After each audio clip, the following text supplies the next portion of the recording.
పంపించింది. చూపియన్నా ఫస్ట్ బెండకాయలు పంపించింది తాజా. నెక్స్ట్ మిర్చీలు పంపించింది. నెక్స్ట్ ఇది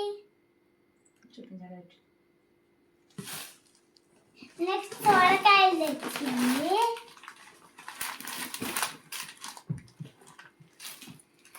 అట్లనే పల్లీలు తెచ్చింది.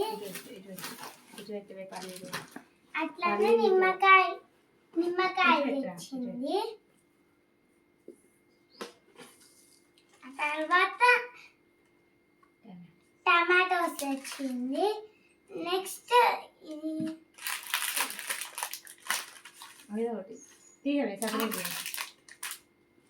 వంకాయలు తెచ్చింది. పుట్టంకాయలు తెచ్చింది. ఇవన్నీ మా తాత అమ్మమ్మ పంపించారు. మీ తాత అమ్మమ్మ కూడా పంపిస్తే కామెంట్స్ లో తెలపండి. బాయ్.